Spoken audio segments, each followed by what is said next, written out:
రేవంత్ రెడ్డి గారు live please. ఎంఐఎంతో సహా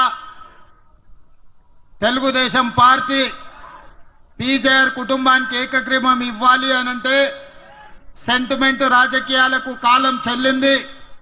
PJR కుటుంబానికి ఏకగ్రీవంగా ఇచ్చేది లేదు అని చంద్రశేఖరరావు గారు నిర్ణయం తీసుకుంటే ఆనాడు పీజేఆర్ కుటుంబం కేసీఆర్ ను కలవడానికి వెళ్తే గేటు బయట 3 గంటలు నించోబెట్టి అపాయింట్మెంట్ ఇవ్వకుండా అవమానించి ఆనాడు ఉప ఎన్నికలకు నాంది పలికిందే చంద్రశేఖరరావు గారు.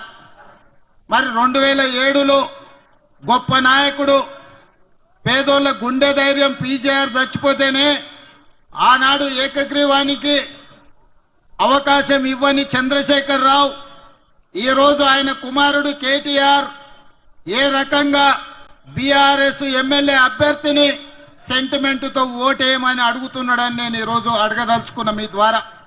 నిజంగానే సెంటిమెంటుకు ఓటు అడగాలంటే మొట్టమొదట జూబ్లీహిల్స్ ఖైరతాబాద్ చౌరస్తాలో పీజేఆర్ విగ్రహం ముందు బీఆర్ఎస్ నాయకులు ముక్కు నేలకు రాసి పీజేఆర్ ఆత్మకు క్షమాపణ చెప్పిన తరువాతనే జూబ్లీహిల్స్ ఎన్నికల్లో బీఆర్ఎస్ వాళ్ళు ఓటు అడగాలి.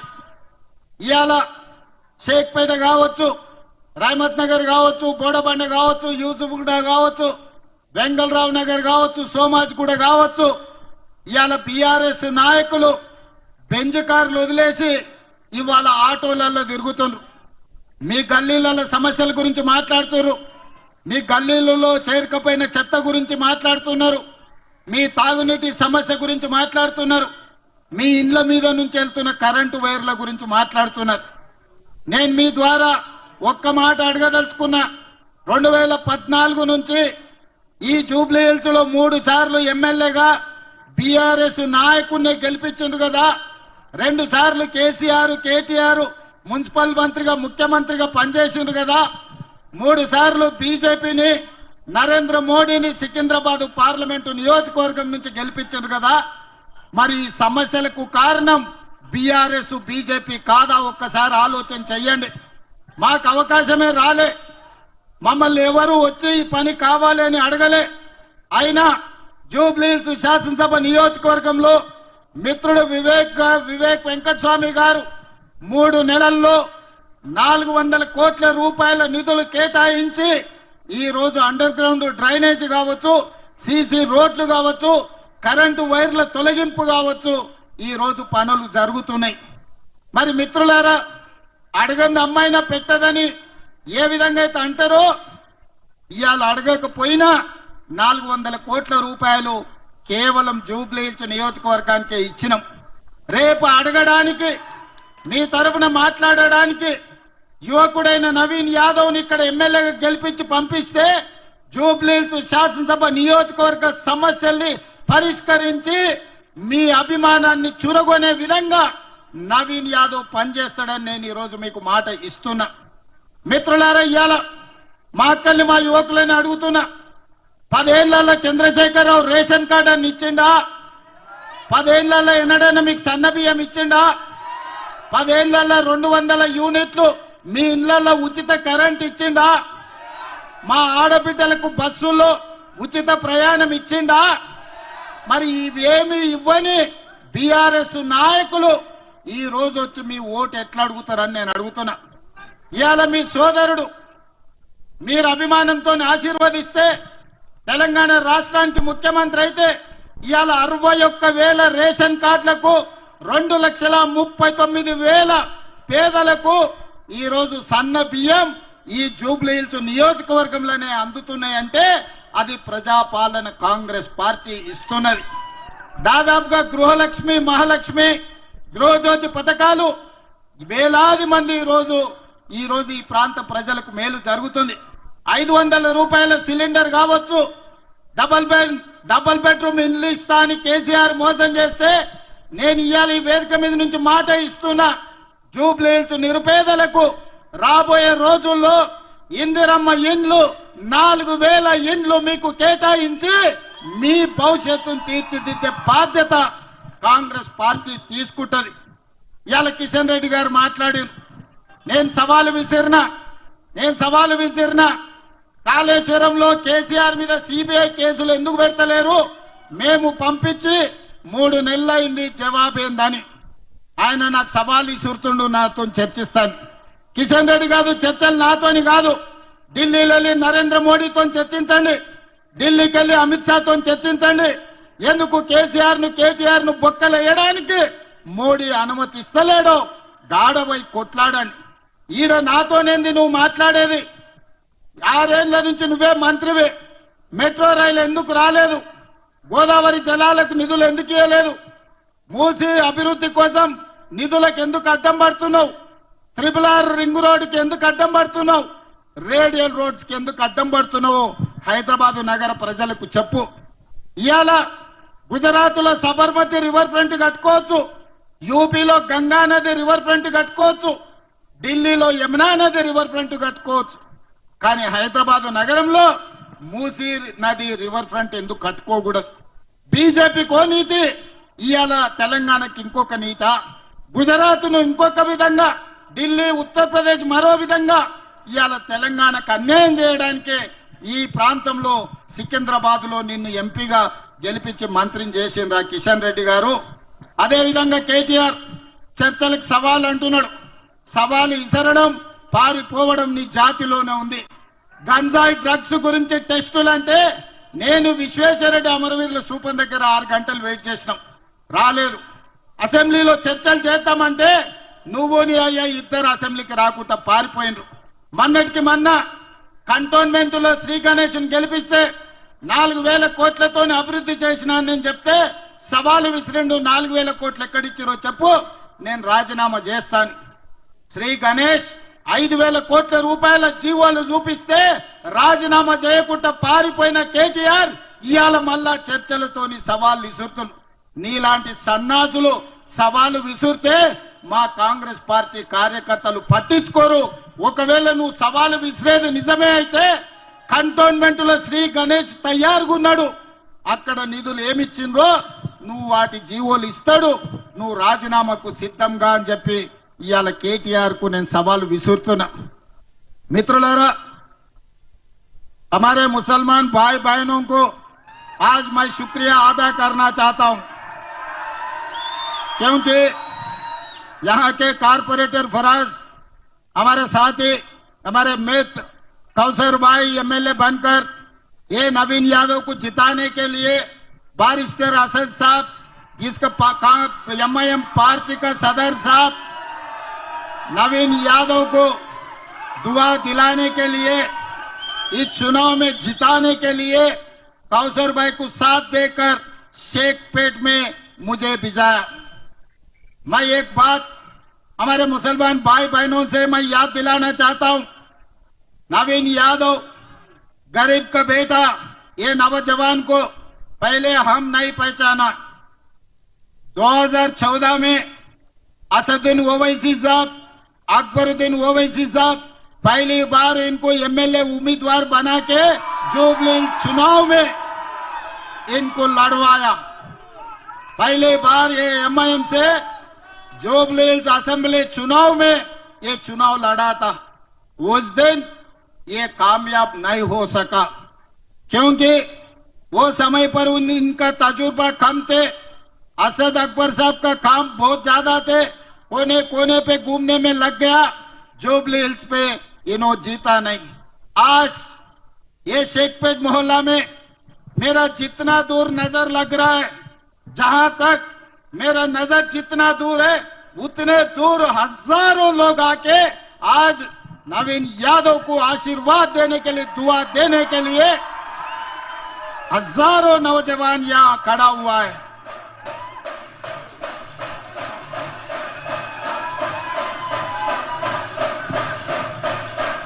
मुझे भरोसा, उम्मीद आ गए, आने वाले चुनाव 11 तारीख 30,000 मेजॉरिटी से नवीन यादव जुबली से एमएलए बनने वाले हैं। ये 30,000 में आधा हिस्सा शेखपेट का हिस्सा, 15,000 मेजॉरिटी शेखपेट से दिला के इस चुनाव में शेखपेट का ताकत, शेखपेट का शक्ति आप लोग दिखाने वाले हैं। भाई, मैं एक दूसरी बात याद दिलाना चाहता हूं। आप लोगों को पता है, सिराज इधर हैदराबाद का लड़का है। सिराज वर्ल्ड क्रिकेट कप जिता के शहंशाह बन के हैदराबाद आए तो उन्होंने पढ़ाई नहीं है तो भी पूरा हटा दे के डीएसपी सिराज बनाया कांग्रेस पार्टी सरकार ने।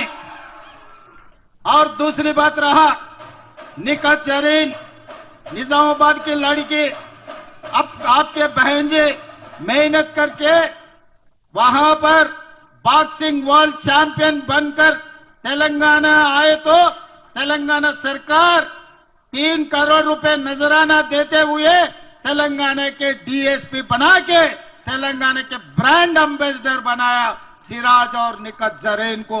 यही नहीं, एडिशनल एडवोकेट जनरल इतने सालों से कोई माइनॉरिटी को नहीं दिए, इमरान खान को एडिशनल एडवोकेट जनरल बनाया।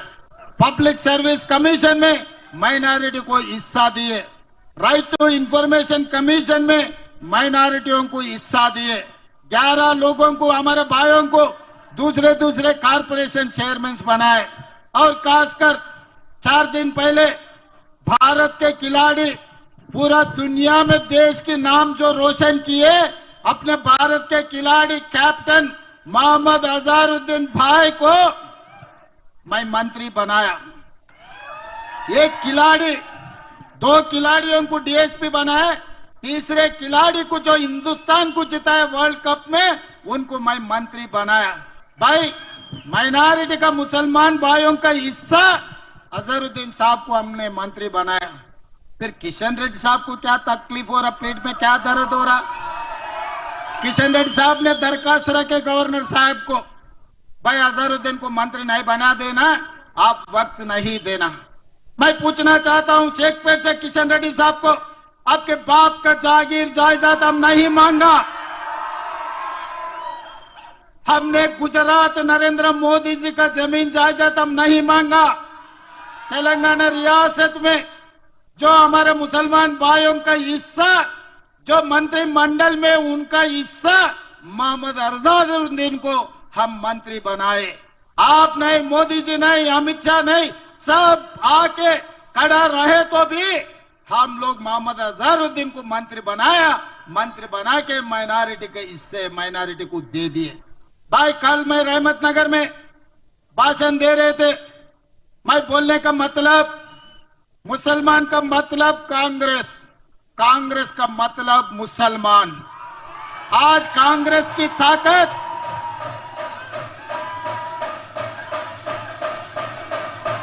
तेलंगाना सरकार की ताकत हमारे मुसलमान भाई बहनों, ये तेलंगाना सरकार के 2 आंखें, मुसलमान और हिंदू, हम ये दोनों के बीच में कभी फर्क नहीं देखा। फर्क नहीं देखने के लिए कोशिश भी हम नहीं करते।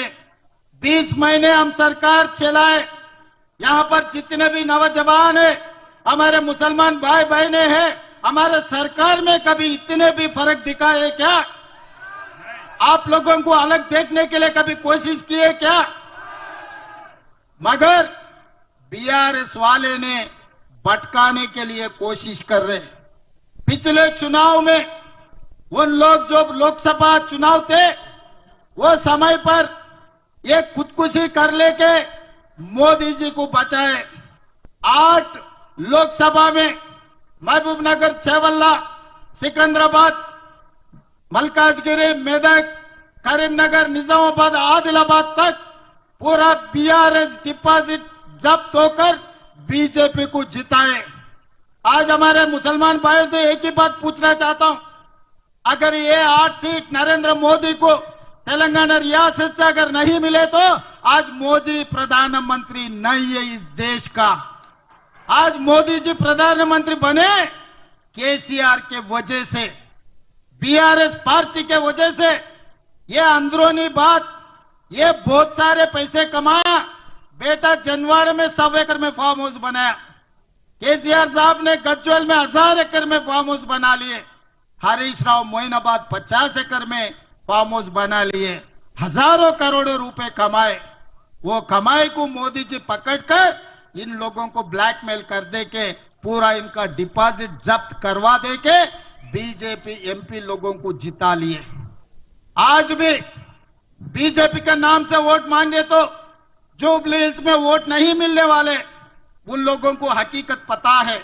इसीलिए बीजेपी के नाम से नहीं मांग रहे, बीजेपी बीआरएस के नाम से, कार के निशान के नाम से आज वोट मांग रहा है। आज अगर आप गलतफहमी से आने वाले 11 तारीख चुनाव में कार के निशान को अगर आप दबाए, शेखपेट गली से वो कार निकल के दिल्ली मोदी गली में घुसकर वो कमल पुल बनने वाला है, ये हकीकत है। क्योंकि इनका सीबीआई केसेस क्यों लागू नहीं कर रहा है? किशन रेड्डी साहब, आप जवाब दो। आप ही बोले थे, आप ही बयान दिए थे जलसे में, अगर सीबीआई को दे दो कालेश्वरम, 24 घंटा में बाप बेटे को अंदर डालने के लिए आप ऐलान किया था। आज मैं सवाल कर रहा हूं किशन रेड्डी जी को, मोदी जी को, 3 महीना हो गए, असेंबली में चर्चा करके सब लोग तय करके मोदी जी को भेज दिए, सीबीआई केस लगा दो कालेश्वर में केसीआर को और उनके बेटे को अंदर डालो चरलापल्ली में, उनको चिप्पा कूड़ू खिलाओ बोल के हम बोले, मगर नहीं हो रहा। क्यों नहीं हो रहा? क्या है? मोदी जी किसी को छोड़ा क्या इस देश में? मोदी जी किसी को बचाया क्या? जो भी मौका मिले विपक्ष के नेता लोगों को, सोनिया जी, राहुल जी तक किसी को नहीं छोड़ा, सबको ईडी केसेस में लगाए, सबको सताए, सबको रुलाए, मगर बाप बेटे को खाली ऐसा टच भी नहीं कर रहा। क्यों? इसका हकीकत क्या है? हमारे मुसलमान भाइयों को सोचो बोलना के इस वक्त में मैं बोलना चाहता हूं। दिखाने का अलग है, हाथी का दांत खाने का अलग है, दिखाने का अलग है। केसीआर साहब शेरवानी पहन रहे, बिरयानी कुर्बानी खिला रहे, मगर उनका भरोसा है मोदी जी के ऊपर, क्योंकि आज आने वाले चुनाव में माघंटी सुनीता नवीन यादव के बीच में लड़ाई नहीं है, ये लड़ाई है मोदी जी केसीआर एक तरफ, राहुल गांधी रेवंत रेड्डी असदुद्दीन ओवैसी दूसरे तरफ।